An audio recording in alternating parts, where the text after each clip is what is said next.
Necrophilia is defined as having sexual feelings or activities that involve dead bodies. As sickening as it sounds, several cases of this grave taboo have been reported dating way back to the Greek mythology and ancient Egypt and various serial killers in the recent past. Serial killers have a tendency towards necrophilia as part of a larger spectrum of transgressive behavior. Although a few individuals on this list are not guilty of murder, they are certainly guilty of disturbing and violating corpses along with other crimes.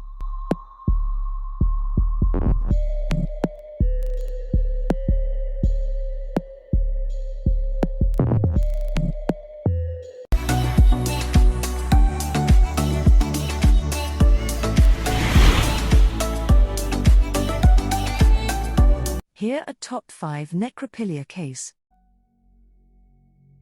Victor Ardeson, aka the Vampire of Moy, was an undertaker and grave digger in the small town of Moy in the French region known as Provence. For years, Ardeson engaged in many acts of necrophilia. When he was finally caught, he confessed to having sex with over 100 corpses that had been entrusted to his care. Ardeson also admitted that he frequently dug up corpses and took them back to his humble home. When police examined his residence, they found the corpse of a 3-year-old girl. Police also discovered that Ardeson slept next to the corpse and frequently performed sex acts on the girl's body. Ardeson kept the skull of a 13-year-old girl, a skull that he constantly kissed and called "my bride." Throughout the investigation, Ardeson confided to the police that he always talked to the corpses in his home and treated them as if they were still alive. When they didn't respond, Ardeson would genuinely feel rejected and become despondent for a time. Number 2. Lam Core 1. The crimes of Hong Kong's first serial killer were so shocking that a female forensic scientist was removed from the case and only men were allowed to serve on the jury. From February 3, 1982 until July 2, 1982, over a period of 5 months, a series of gruesome murders haunted many in Hong Kong and do even to this day. 4 young females, between 17 and 31 years of age, were found murdered and dismembered. Their corpses were discovered in isolated dump sites in new territories. At Hong Kong Island. After months of police investigation, Lam Core 1, a night shift taxi driver, was arrested by 2 plainclothes police officers on August 18, 1982.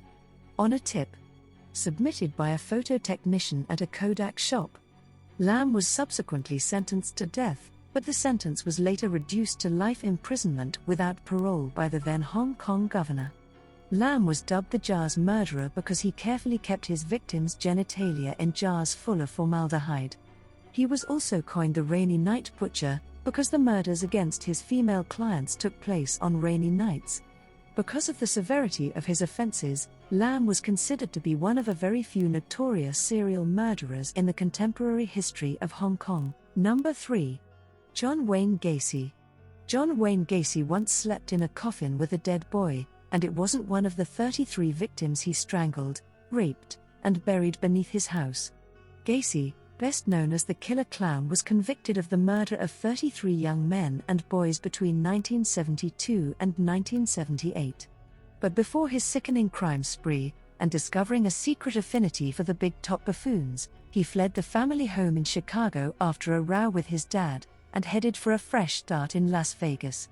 According to Gacy, he committed all of his murders inside his ranch house near Norridge, a village in Norwood Park Township, metropolitan Chicago, Illinois.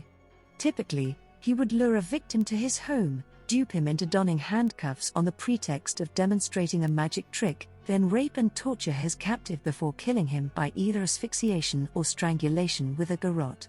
26 victims were buried in the crawl space of his home, and 3 others were buried elsewhere on his property. 4 were discarded in the Des Plaines River.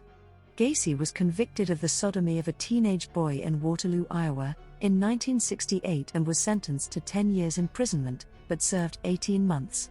He murdered his first victim in 1972, had murdered twice more by the end of 1975, and murdered at least 30 subsequent victims after his divorce from his second wife in 1976.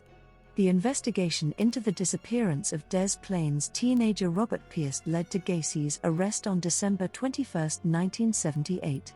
His conviction for 33 murders by one individual then covered the most homicides in United States legal history. Gacy was sentenced to death on March 13, 1980.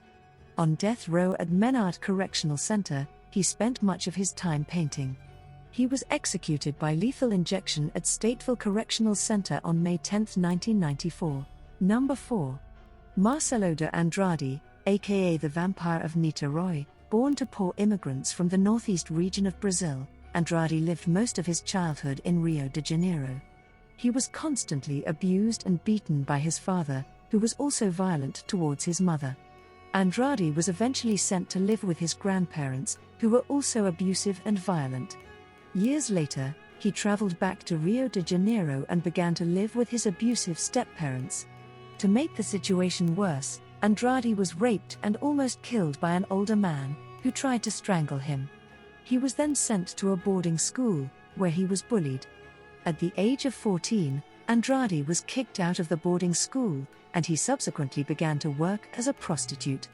During that time, Andrade tried to commit suicide but failed.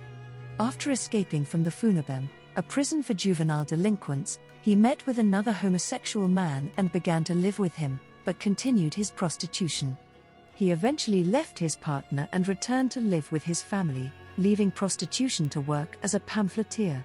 Andrade frequented church and was told by a preacher that children go to heaven when they die.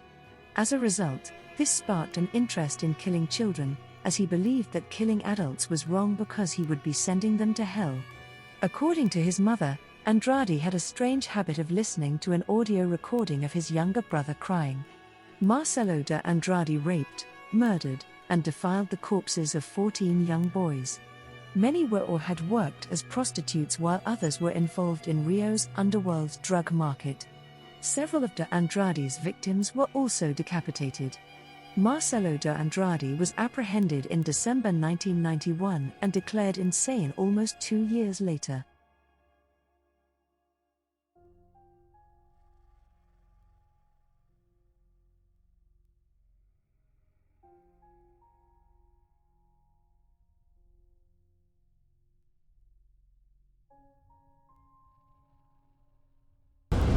Por que você fez isso?